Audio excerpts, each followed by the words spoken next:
পক্ষে আজ এই মহাসমাবেশে উপস্থিত আমার ছাত্র মুসলিম জনতা সকল ভাইকে আন্তরিক শুভেচ্ছা জানিয়ে আমি সংক্ষিপ্ত কিছু কথা আপনাদের সামনে পেশ করছি। আমরা সকলে জিহাদের কথা বলতেছি। জিহাদের জন্য সর্বপ্রথম আল্লাহ পাকের কোরআন বলছে, তোমাদের সামর্থ্য অনুযায়ী প্রস্তুতি নাও। প্রস্তুতি নিতে হলে আমাদেরকে ট্রেনিং দিতে হবে। আমাদেরকে জিহাদ এইভাবে করা যাবে না।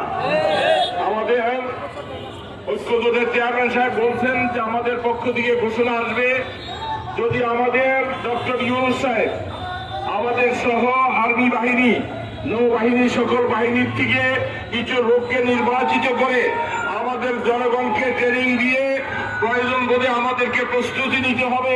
শুধু আজকে ফিলিস্তিন নয়, সর্ব অবস্থায় আমাদেরকে কাফেরের মোকাবেলা করার জন্য ট্রেনিং আমাদের জন্য অপরিহার্য। আমরা আর বসে থাকতে চাই না। আমরা আমাদের যুবক ভাইদেরকে আহ্বান করব ট্রেনিং এর জন্য। আমরা প্রস্তুতি নিয়ে নাম দিতে থাকি এবং আমরা ট্রেনিং দিয়ে আমরা নিজেরা সর্বদা কাফেরের মোকাবেলা করার জন্য নিজের জীবনকে উৎসর্গ করার মতো প্রস্তুতি আমরা নিতে যাচ্ছি। আপনারা একমত কিনা? আমরা ইনশাআল্লাহ আজকের থেকে ঘোষণা দিলাম, আমরা জিহাদি কাফেলার জন্য ট্রেনিং এর ব্যবস্থার মাধ্যমে সরকার আমাদেরকে যদি এই ব্যাপারে নিষেধ করে আমরা মানব না। আমাদেরকে তাদের পক্ষ থেকে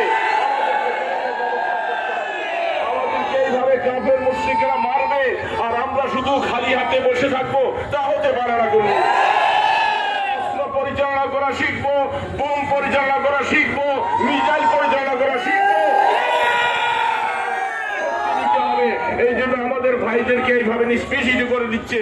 আমরা দলমত নির্বিশেষে যাই, আমাদের মুসলিম ভাই, সে আমার ভাই, সে আমার এই তৌহিদি কাফেলার একজন সৈনিক হিসাবে নাম প্রণয়ন করবে এবং ফিলিস্তিন সহ ভারত সহ আমাদেরকে বেঁচে থেকে মোকাবেলা করে আল্লাহর দ্বীনকে জমিনে টিকিয়ে রাখতে হবে ইনশাআল্লাহ। আমরা আর বসে থাকবো না।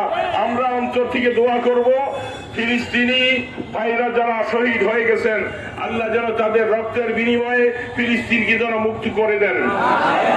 আমেরিকাকে যেন তাদের সমস্ত ব্রেন গুলাকে নষ্ট করে তাদের অস্ত্র ভান্ডারের মধ্যে যেন কুদরতি আগুন লাগাইয়ে দেয় আল্লাহ।